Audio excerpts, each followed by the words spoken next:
पाकिस्तान में handmade leather के बटवे कैसे तैयार किए जाते हैं और असल लेदर की क्या पहचान है। वॉलेट बनता है, हमारा बैग बनता है, बेल्ट बनती है। चमड़े को थोड़ा जला लें, उसमें से एक स्मेल निकलती है, वो स्मेल जो है बताती है कि ये चमड़ा है।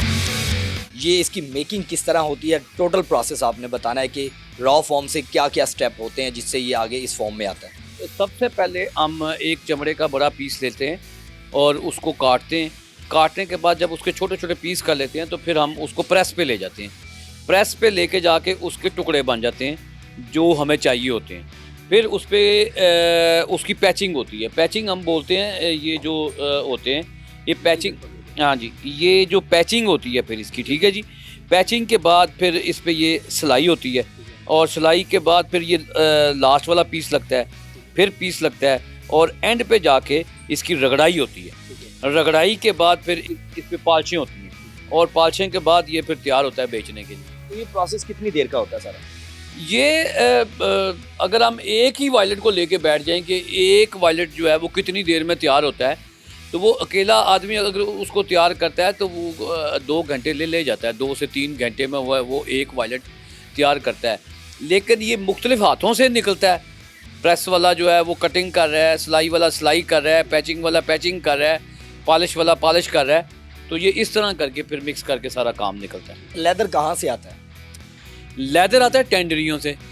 और आता कैसे है, इसके 2 हैं तरीके। एक तो ये है कि आप खुद जाके टेंडरी में अपनी मर्ज़ी का कोई चमड़ा दें और उनको सैंपल दें कि जी मुझे इस तरह का तैयार करके दें, फिर वो आपको तैयार करके देते हैं। दूसरा ये है कि किसी जब हमारा चमड़ा आपको पता है बहुत ज़्यादा एक्सपोर्ट होता है, बाहर जाता है बन के, तो जब उनके पास कुछ माल बच जाता है तो वहाँ पे जो कारखाने कुछ लोग होते हैं उनको हम बोलते हैं व्यापारी। वो मुख्तलिफ कारखानों के चक्कर लगाते रहते हैं। अगर किसी को कोई चीज़ मिल जाए तो वो फिर उठा के हमारे पास ले आता है कि जी ये है मेरे पास चमड़ा और इसकी ये कीमत है। हमें जहाँ पे समझ आती है ले लेते हैं। कब से बना रहे हैं और क्या क्या चीज़ें बटवे के अलावा बना रहे हैं? बना तो तकरीबन 10 साल से रहे हैं। वॉलेट बनता है हमारा और बैग बनता है, बेल्ट बनती है। और इस कारखाने की जो खासियत है वो ये है कि यहाँ पे सिर्फ हाथ से काम होता है, मशीन नहीं यूज़ होती, ठीक है ना।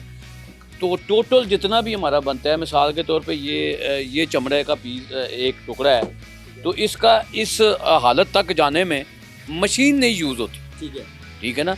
हाँ, रॉ फॉर्म से लाके यहाँ तक नहीं इस्तेमाल होता। हाँ, लेकिन सिर्फ कटाई के लिए एक प्रेस यूज़ होता है जिसके ज़रिए हम इसको काट के पीस टुकड़े कर लेते हैं। बाकी ये टोटल जितना भी काम होता है ये सारा हाथ से होता है।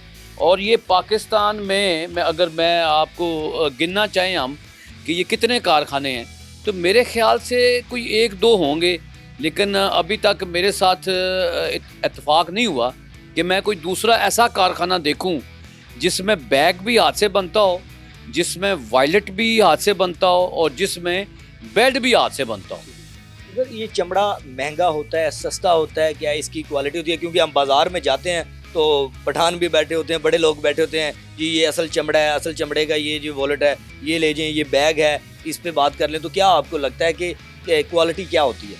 चमड़े में ना असल में 3-4 किस्म की चीज़ें तैयार होती हैं। वैसे तो चमड़ा गाय और भैंस का पाकिस्तान में ज़्यादा होता है, उसमें फिर गोट आ जाती है, बकरी भी काफ़ी है, शीप भी होती है। तो उस पे तैयारी पे जो है ना, वो तैयारी पे जो केमिकल खर्च होते हैं या तैयारी कितनी अच्छी करनी है, तो उस हिसाब से वो महंगा और सस्ता होता है।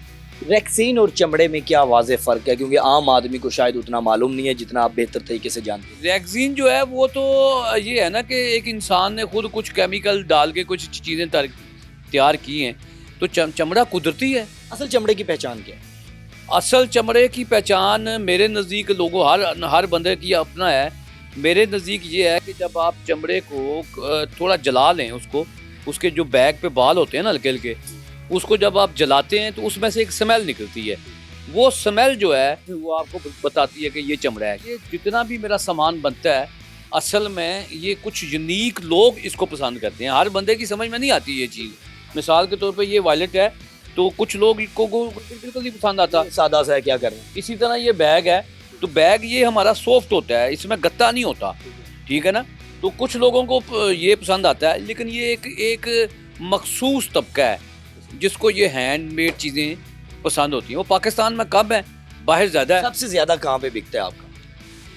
जो सबसे अमीर मुल्क है अमेरिका।